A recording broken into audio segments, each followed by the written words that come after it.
Hello everyone, welcome back to YouTube channel. तो आज हम रिवाइज करने वाले हैं RTMNU बीकॉम 6 सेमेस्टर के बिजनेस फाइनेंस का यूनिट 4 जो कि है कैश फ्लो स्टेटमेंट।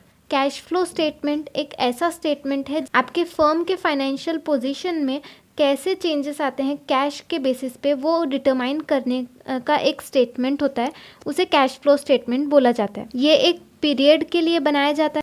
तो ये एक पीरियड के लिए बनाया जाता है, जैसे कि मंथ के लिए या फिर साल के लिए। इसमें आपको दो बैलेंस शीट डेट के बीच का जो कैश मूवमेंट है वो आपको देखने को मिलता है, और इसमें आपको नेट प्रॉफिट और कैश पोजीशन के चेंजेस में एक रिलेशनशिप इस्टेब्लिश होते हुए दिखता है। साथ ही इसमें आपको सोर्सेज और एप्लीकेशन ऑफ फंड्स भी देखने को मिलते हैं, जिससे आप को पता चल सके कि कहाँ से हमारा फंड आया है और हमने उसे कहाँ यूज़ किया है।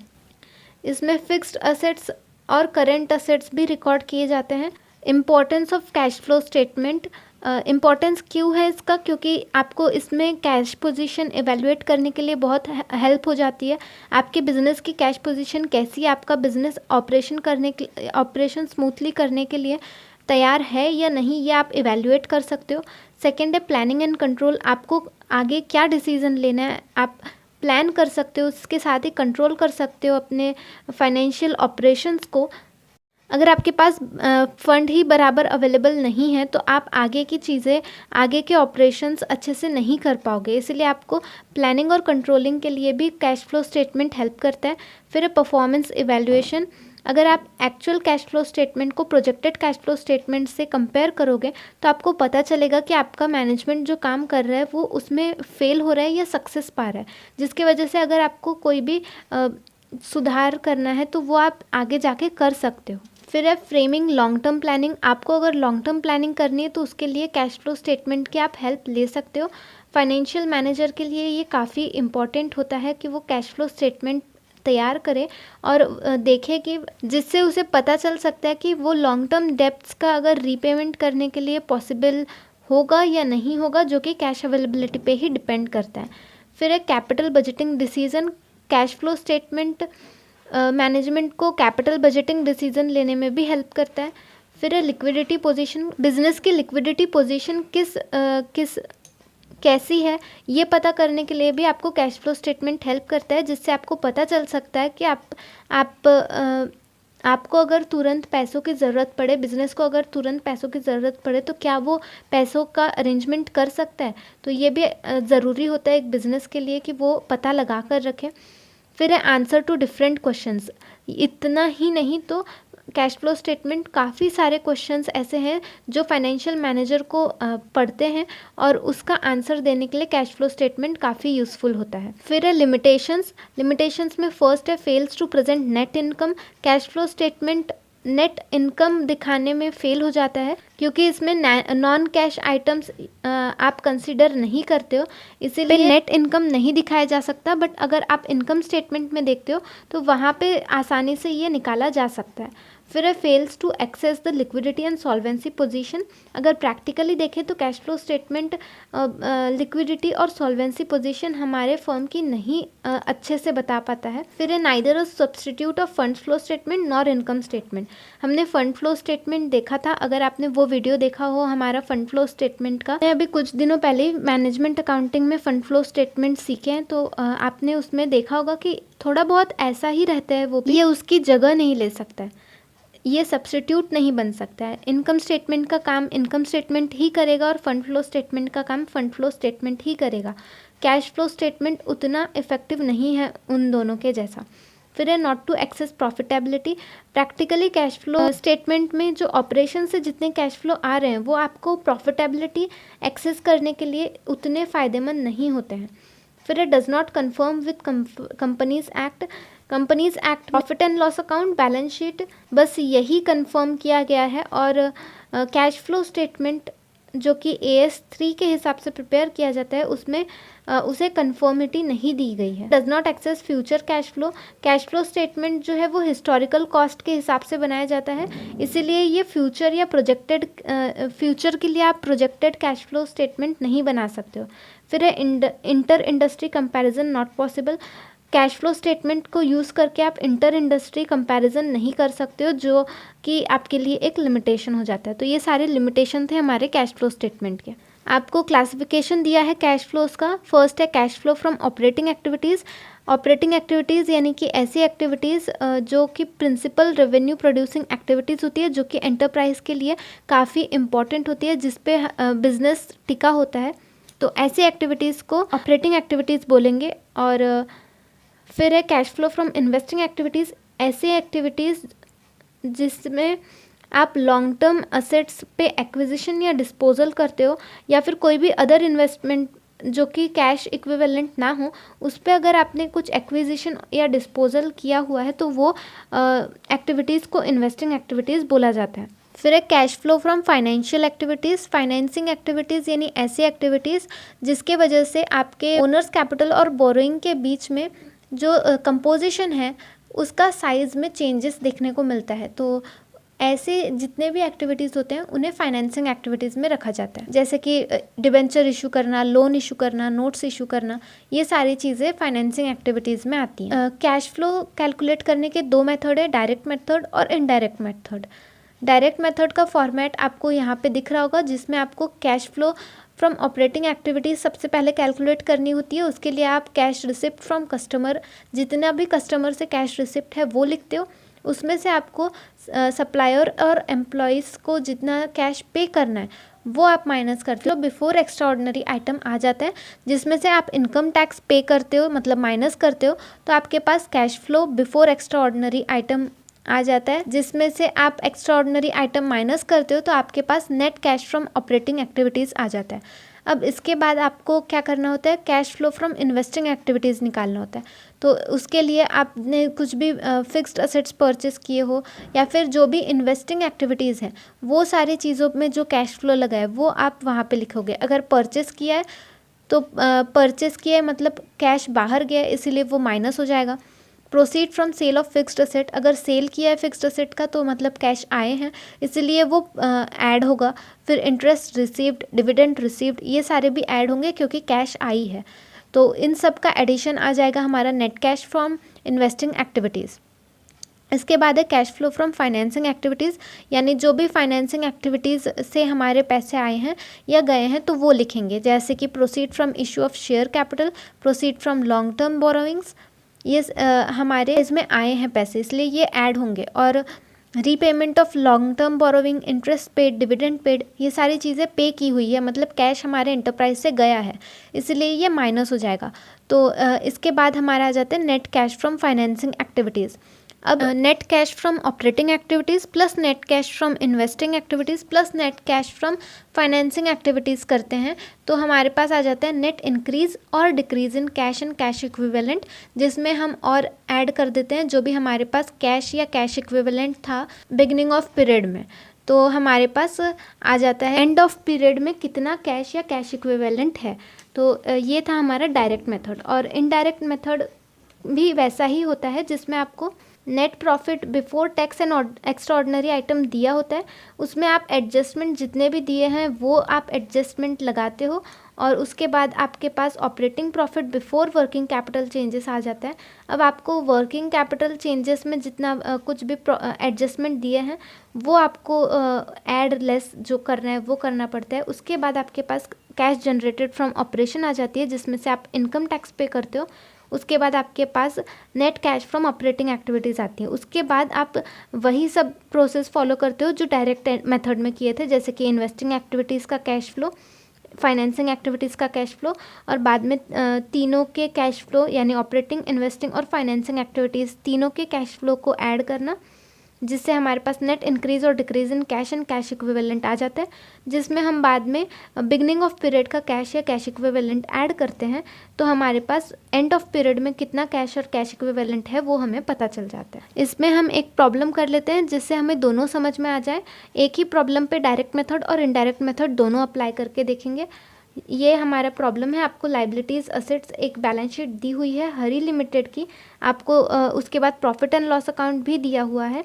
हमें सिर्फ क्या करना है, कैश फ्लो स्टेटमेंट बनाना है डायरेक्ट मेथड और इनडायरेक्ट मेथड दोनों से। तो आइए शुरू करते हैं। तो पहले सबसे पहले हम डायरेक्ट मेथड बना लेते हैं। डायरेक्ट मेथड के लिए इस तरीके से आपको कैश फ्लो स्टेटमेंट बना लेना है, इस तरीके का फॉर्मेट बना लेना है। सबसे पहले हमारे cash flow from operating activities आते हैं।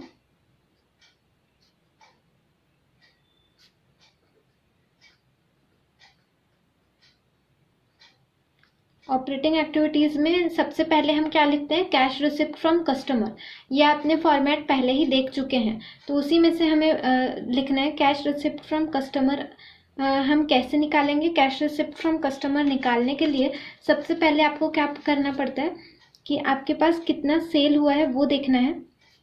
सेल हुआ है हमारा इस साल 12,60,000 का। प्रॉफिट एंड लॉस अकाउंट में आपको देखने मिल जाएगा। उसमें आपको डेटर्स ऐड करने हैं, ओपनिंग डेटर्स। ओपनिंग डेटर्स हमको दिए हैं 84,000 के, तो ये हुआ 13,44,000। और इसमें से क्लोजिंग डेटर्स माइनस कर देने, यानी डेटर्स एट द एंड, जो कि दिए हैं आपको 93,000। तो आपके पास आता है 12,51,000। तो ये है आपका कैश रिसिप्ट फ्रॉम कस्टमर। ये आप लिख लोगे यहाँ पे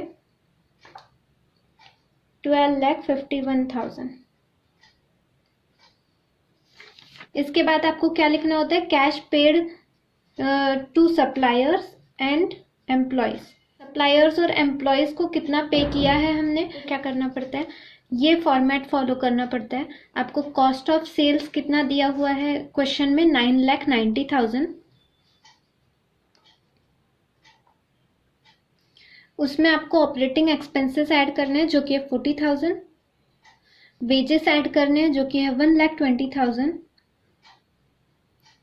ओपनिंग क्रेडिटर्स ऐड करना है जो कि है 1,20,000।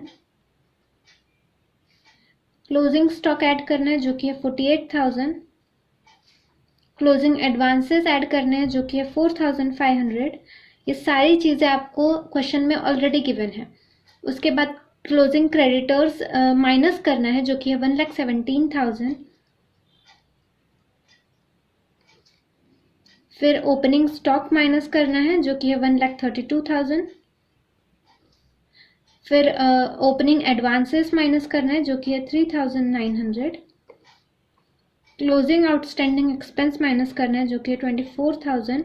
और ओपनिंग आउटस्टैंडिंग एक्सपेंस ऐड करना है जो कि है 12,000।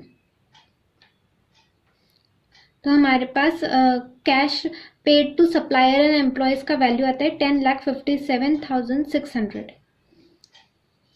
बस इसको हमें यहाँ पे लिख लेना है 10,57,600। सप्लायर और एम्प्लॉयज को आपने पेमेंट किया है, इसलिए कैश फ्लो से ये कैश गई है, इसलिए ये माइनस होगा। ये कैश रिसीव हुई थी इसलिए ये ऐड हुआ। तो हमारे पास कैश रिसीव्ड, कैश जनरेट कितनी हुई, कैश जनरेटेड, इसमें से ये माइनस कर देंगे हम, तो हमारे पास बचा 1,93,400। अब आप इसमें से इनकम टैक्स पे करोगे।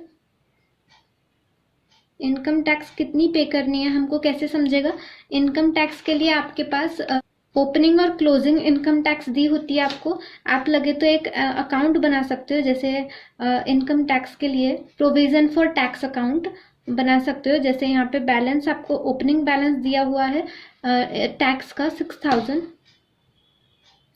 और यहाँ पे क्लोजिंग बैलेंस दिया हुआ है 6,600। और आपने बीच में प्रोविजन कितना बनाया है पीएनएल में, 44,000 रुपीज का। तो यानी हमारे पास बैंक में हमने टैक्स कितना पे किया होगा, बैंक से मतलब बैंक से ही टैक्स पे किया होगा।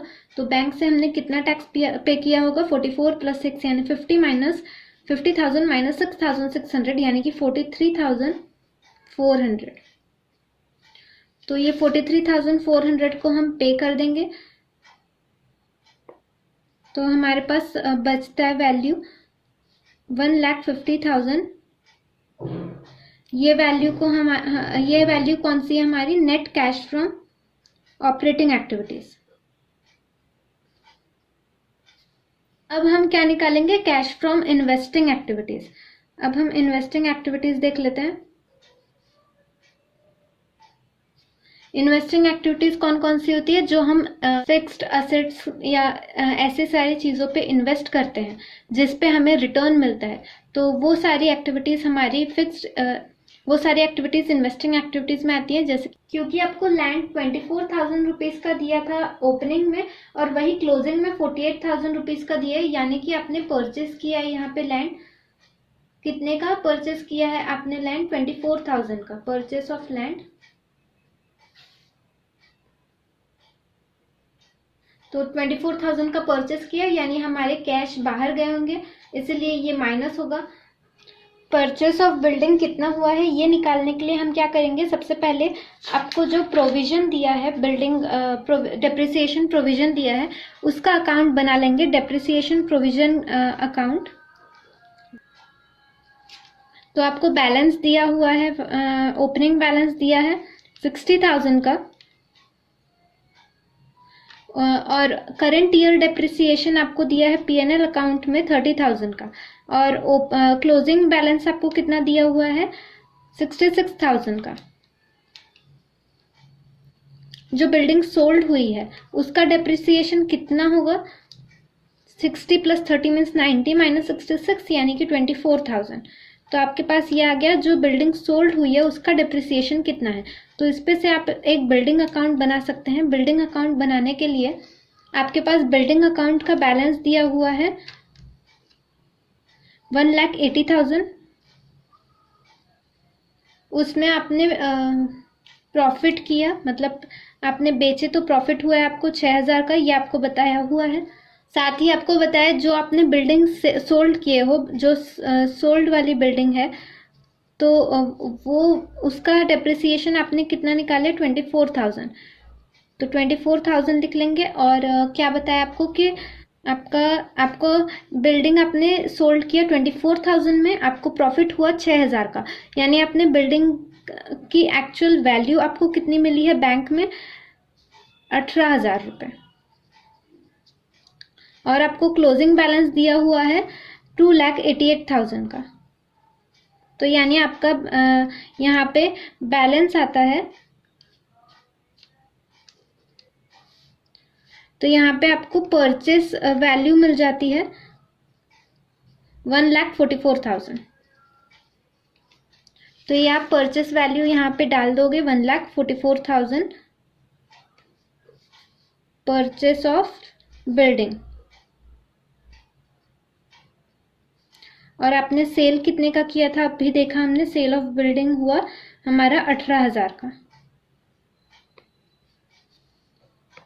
तो आपका नेट कैश इन्वेस्टिंग एक्टिविटीज आ जाता है, net cash from investing activities.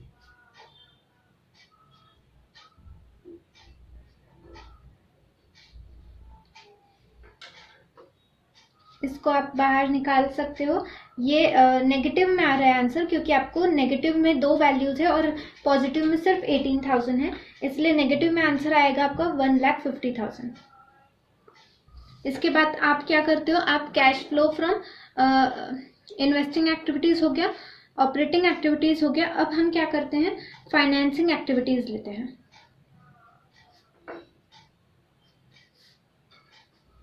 Financing activities में आपको क्या क्या दिख रहा है? इश्यू ऑफ शेयर दिख रहा है, क्योंकि आपके शेयर कैपिटल में आपको इंक्रीज दिख रहा है। 2,22,000 हो चुका है, जबकि ओपनिंग 1,80,000 ही था, इसलिए इशू हुआ है शेयर। कितने का शेयर इशू हुआ है? 2,22,000 - 1,80,000, यानी कि 42,000 रुपीज का शेयर इशू हुआ है। और साथ ही हमारे पास डिविडेंड पेड भी है, जो कि आपको पीएनएल अकाउंट में दिया हुआ है कि कितना डिविडेंड हमने दिए हैं, 36,000 का। तो 36,000 का पेड किए हैं, इसलिए ये माइनस में आएगा, क्योंकि कैश हमारे हाथ से गई है। तो 42,000 - 36,000, तो आया हमारे पास 6,000। ये हमारा net cash from financing activities है।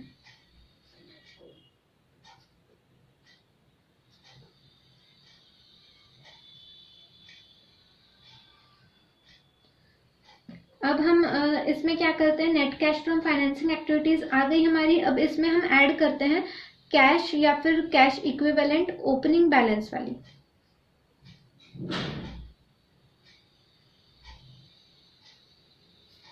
ओपनिंग बैलेंस जो होगा वो, तो ओपनिंग बैलेंस में हमारा कैश है, कैश इक्विवेलेंट कितना है, कैश हमको 30,000 दिया हुआ है, तो वो हम ऐड कर देंगे इसमें। तो ये इसका एडिशन हमारा 36,000 आता है, जो कि हमारा क्लोजिंग बैलेंस ऑफ कैश से मैच करना चाहिए। तो हमारे बैलेंस शीट में 36,000 ही दिया हुआ है कैश क्लोजिंग बैलेंस का, तो ये हमारा मैच हो रहा है, यानी ये हमने डायरेक्ट मेथड से जो फॉर्मूला जो फॉर्मेट यूज करके सॉल्व किए हैं तो वो सही आया है। अब वैसे ही हम इनडायरेक्ट मेथड से भी करके देखते हैं। इनडायरेक्ट मेथड से हमको क्या करना पड़ेगा, आपको सबसे पहले ऑपरेटिंग एक्टिविटीज निकालनी है। ऑपरेटिंग एक्टिविटीज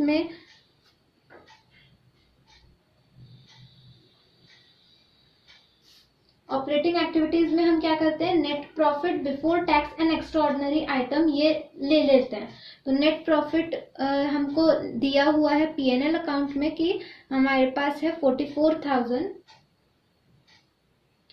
42,000 रुपीज दिया हुआ है। अब इसमें आपको क्या करना है कि एक्स्ट्रा ऑर्डिनरी आइटम और टैक्स जो है तो वो ऐड कर लेना है। तो आपको एक्स्ट्रा ऑर्डिनरी आइटम तो यहाँ कुछ दिया नहीं है, टैक्स दिया है, तो उसको आपको ऐड कर लेना है। तो आपके पास टैक्स है 44,000 का, तो वो आप ऐड कर लोगे तो आपके पास आ जाएगा इसका आंसर 86,000।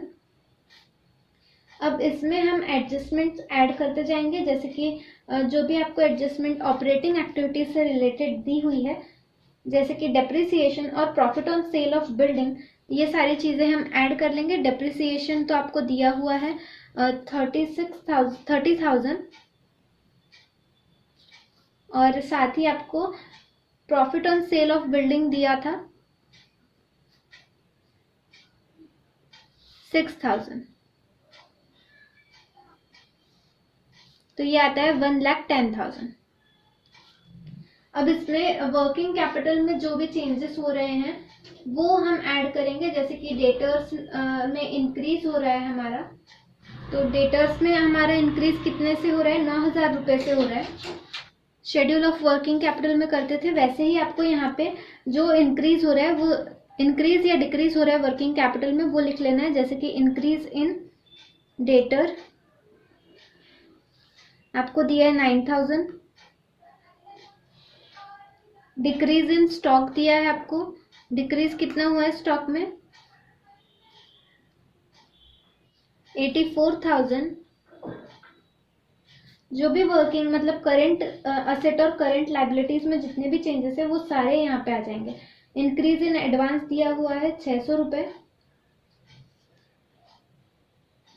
इंक्रीज हुआ है एडवांस में। उसके बाद आपको डिक्रीज इन क्रेडिटर दिया है 3,000 रुपये,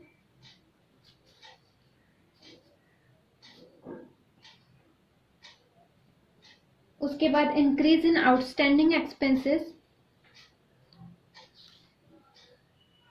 12,000 रुपये। के बाद कैश जनरेटेड फ्रॉम ऑपरेशन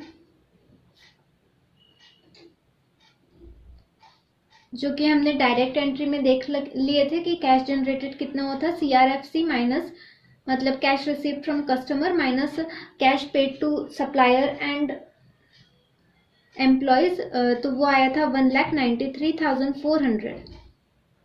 और बाद में हमें इसमें से इनकम टैक्स माइनस करना है, तो इनकम टैक्स था हमारा 43,400 रुपीज का। तो हमारे पास net cash from operating expenses operating activities आता है 1,50,000 का। अब हम cash flow from financing activities देखेंगे। ये सेम वैसा ही है जैसे हमने डायरेक्ट एंट्री में किया था, सेम आपको वही करना है जो आपने अच्छा फाइनेंसिंग से पहले इन्वेस्टिंग एक्टिविटीज करनी है। इन्वेस्टिंग एक्टिविटीज सेम यही सारी चीजें आएंगी। 24,000 का आपका लैंड परचेस होगा, बिल्डिंग की परचेस आपके 1,44,000 की होगी, फिर आपका बिल्डिंग सेल हुआ है 18,000 का, तो ये आपका नेट कैश फ्रॉम इन्वेस्टिंग 1,50,000 आ जाएगा। उसमें आप फाइनेंसिंग एक्टिविटीज का सारा चीजें लिखोगे, जैसे इशू ऑफ शेयर्स 42,000 का हुआ है, डिविडेंड आपको 36,000 दिया है आपने, तो वो सारी चीज़ें बाकी की सेम ही रहेंगी। सिर्फ जो सामने का था यानी कि इतना, ये आपका थोड़ा सा अलग था। तो इसके आगे का आई होप आप सबको आ ही जाएगा, क्योंकि ये हमने यहाँ पर कर ही चुके हैं, तो उसे वापस से दोहराने में कोई फ़ायदा नहीं है। सिर्फ वीडियो हमारा बड़ा हो जाएगा। तो इस तरीके से डायरेक्ट मेथड और इनडायरेक्ट मेथड फॉलो किया जाता है। अगर आपको ये वीडियो हेल्पफुल लगा हो तो वीडियो को लाइक करना ना भूलें। अपने दोस्तों के साथ इसे ज़रूर शेयर करें। आपके फीडबैक हमें कमेंट सेक्शन द्वारा ज़रूर पहुंचाएं, इससे हमें मोटिवेशन मिलती है ऐसे ही वीडियोस बनाने की। इससे पहले कि फर्स्ट, सेकंड और थर्ड यूनिट ऑलरेडी हमारे चैनल पे अपलोडेड है। अगर आपने वो वीडियोस नहीं देखे हैं तो डिस्क्रिप्शन बॉक्स में उसकी लिंक दी है, आप वहाँ से जाकर उसे चेक कर सकते हैं। न्यू वीडियोज़ के लिए हमारे चैनल को सब्सक्राइब करके रखें। Thank you so much.